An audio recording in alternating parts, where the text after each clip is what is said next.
현재 글로벌 경제가 둔화되고 있는데 향후 경기 침체가 올 확률이 점점 높아지고 있어요. 이런 근거가 다수 경제 지표들에서 나오고 있습니다. 일단 그림을 먼저 보도록 하겠습니다. 그림은 글로벌 경제의 중심축인, 즉 미국의 제조업 상황을 한눈에 알아볼 수 있는 ISM 제조업 구매 관리자 지수라는 겁니다.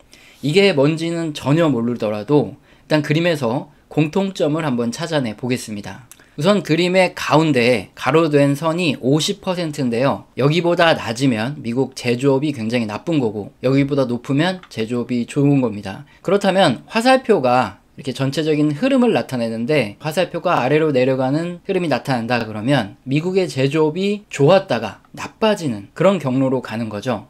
그리고 반대로 화살표가 위로 올라간다 그러면 미국의 제조업이 나빴다가 좋아지는 이런 흐름이 나타나는 걸로 이해를 하시면 되고, 이렇게 장기간 올라갔다 떨어졌다 올라갔다 떨어졌다 이렇게 순환을 반복적으로 해왔습니다. 자, 그런데 우리가 주의해야 될 건 여기 50% 이 기준선 이하로 내려가는 순간 뭐 주식시장이 폭락한다거나 뭐 그렇게 정확하게 어떤 타이밍까지 말해주고 있는 건 아니에요. 여러분 다 아시겠지만 주식시장에는 변수가 굉장히 많기 때문에 정확히 언제 고점을 찍고 하락할지 뭐 이런 것들 신도 모릅니다. 그리고 어디가 최저점일지 이런 걸 몰라요. 하지만 확실한 거 하나는 미국의 제조업 경기가 좋다 그런 상황에서 떨어져 내리기 시작하면 주식시장이 점점 폭락할 가능성이 높아진다는 사실. 그리고 또 하나, 이렇게 50 이하 국면에서 깊게 머물러 있다, 이 ISM 제조업 지수가 이런 상황들에 있다면 금융위기 또는 코로나처럼 정말 주식시장이 뭐 반토막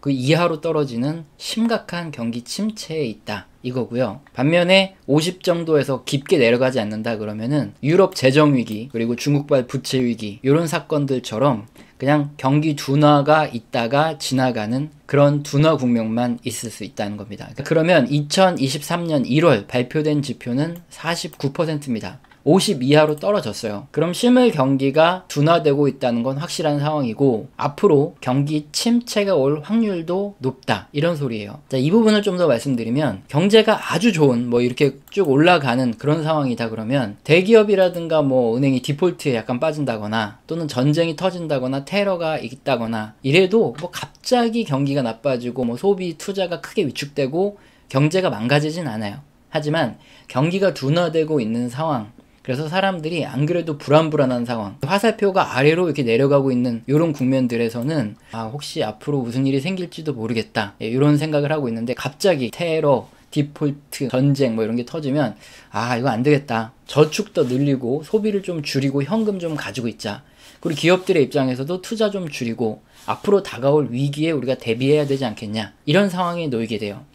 이렇게 전반적으로 소비와 투자가 위축되면 경기 침체가 오는 겁니다. 그래서 이렇게 화살표가 아래로 내려가고 있는 와중에 어떤 큰 사건이 터지면 금융위기가 왔든 코로나가 왔든 이런 사건이 왔다는 겁니다.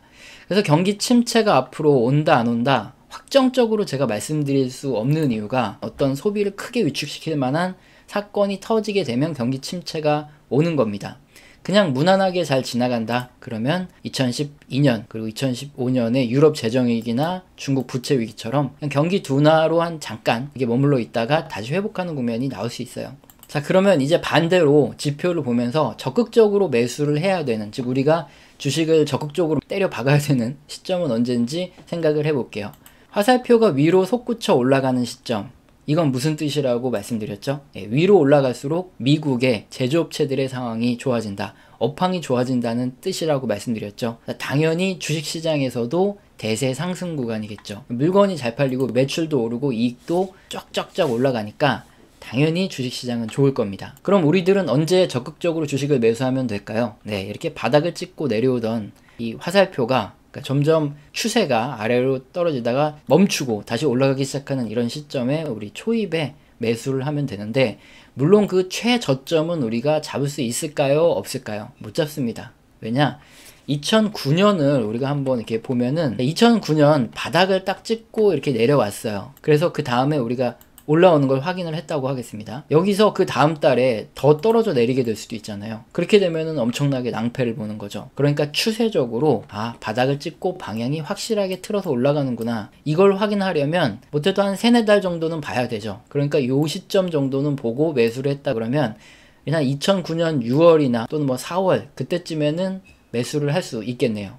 그렇게 추세를 확실히 보고 확인하고 들어가는 거죠. 그럼 그 당시 다우지수를 한번 살펴보면 2009년에 최저점을 찍고 요 중순쯤에 이때 6월이죠. 이때쯤에 들어간다 그러면 절대 나쁜 시점이 아닙니다. 충분히 좋은 시점이고 이때도 충분히 먹을 수 있기 때문에 최저점에 들어갈 생각은 하지 말자. 경제지표는 그런 거를 알려주는 것도 아니고 신이 아니고서는 주식시장의 최저점은 모르기 때문에 그냥 원칙을 지키자 이거죠. 자, 이렇게 ISM 제조업지수를 쭉 봤더니 지금 상황이 어떤 상황인가 다 이해가 되죠. 지금은 적극적으로 주식을 매수해야 되는 시점일까요? 당연히 아니죠. 우리가 매수해야 될 시점은 바닥 찍은 거 확인하고 추세적으로 이렇게 올라갈 때 그 초입에 매수를 하면 됩니다. 자, 그런데 이런 그림을 보여드리면은 이런 질문이 나오죠. 그래서 너는 정확히 그렇게 했냐? 2019년에 제가 유튜브를 시작을 했는데 그때 그 다음에 바로 코로나가 왔어요. 11월, 12월에 이런 지표도 설명드리면서 50% 현금화 해라. 증거 영상 자주 보여드리는 거니까. 2020년 3월, 4월에 저점 분할 매수하고 있다. 뭐 이렇게 말씀드렸던 거 또 여러 번 방송했고. 그리고 지표가 이렇게 떨어지기 시작한, 여기서 지표가 0으로 이렇게 수렴해 가기 시작한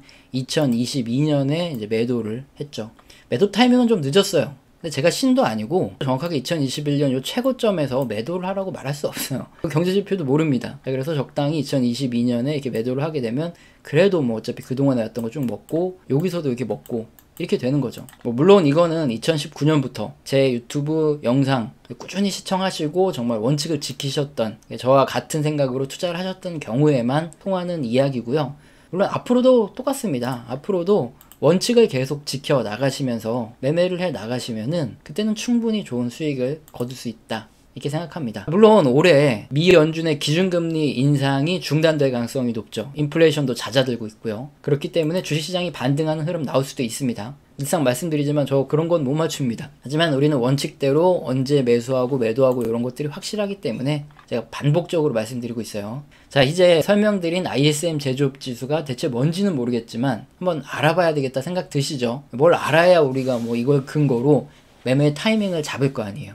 그래서 지금부터 세부적인 내용을 한번 살펴보도록 하겠습니다. ISM 제조업 지수는 미국의 20개 제조업 분야에서 ISM 400개 이상의 업체 임원을 대상으로 설문조사를 해서 작성을 합니다. 신규 주문, 생산, 고용, 공급, 지연, 재고 등 다양한 지표들에 대한 내용을 조사하는데 이 세부 지표들을 종합한 지표가 바로 앞서서 살펴본 이 ISM 제조업 구매 관리자 지수, 뭐 PMI라고 말을 합니다. 종합지수만큼이나 중요한 게 세부지표인데요. 세부지표를 보면 이 미국 제조업체들의 상황을 좀 더 세밀하게 확인할 수 있고 우리가 미래 예측도 가능하기 때문에 그렇습니다. 그럼 가장 먼저 봐야 할 신규 주문부터 볼게요. 신규 주문이 일단 들어와야 기업들이 생산을 하고 그 다음에 매출로 찍히죠. 그렇기 때문에 신규 주문은 이 ISM 제조업 지수에도 약간 선행한다 이렇게 볼 수 있어요. 지금 보시면 근데 뚝 떨어져 내립니다. 신규 주문이 점점 줄어든다.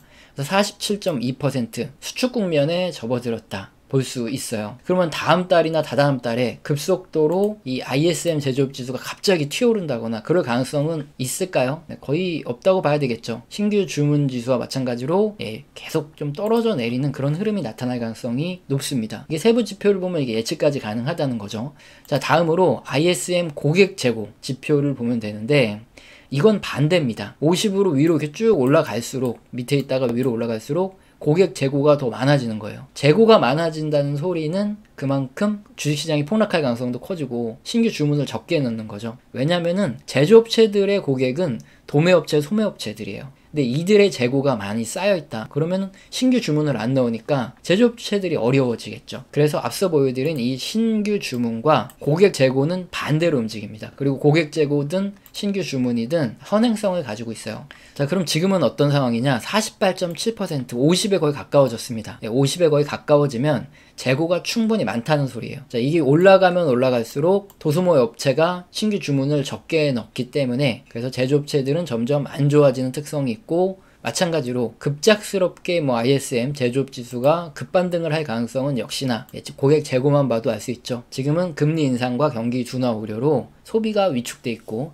그래서 고객 재고가 빨리 올라가는 이런 상황입니다. 그리고 다음으로 확인할 게 제조업체의 물가지수입니다. 임원들한테 설문조사를 하기 때문에 임원들이 보기에 제조업체의 최근 원재료나 상품, 뭐 제품 가격은 상당히 낮아지고 있다. 이런 설문조사 결과가 나왔다는 거죠. 그러면 제조업체에서 물가 부담이 줄어든다는 건 생산자 물가지수가 앞으로 떨어질 수 있다는 의미죠. 생산자 물가지수가 공장도 가격이랑 유사한 의미다 보니까 공장도 가격이 크게 오르지 않고 이제 다시 어느 정도 안정화가 된다 그러면 그 공장에서 도매로 물건을 떼다가 소비자한테 판매하는 소비자 물가지수도 이제 잡힌다 보면 됩니다. 물가에 대한 문제는 이제 점점 걱정을 좀 내려놔도 되겠죠. 다음으로 봐야 될 지표는 ISM 배송 지원 지표입니다. 2020년부터 시작해서 2021년, 22년 동안 물가를 천정부지로 끌어올렸던 원인이에요. 이 지표가 높으면 배송이 안 되는 겁니다. 배송이 안 되니까 당연히 너도 나도 물건을 사야 되는데 물건이 없으니까 수요 공급에 따라서 물가가 천정부지로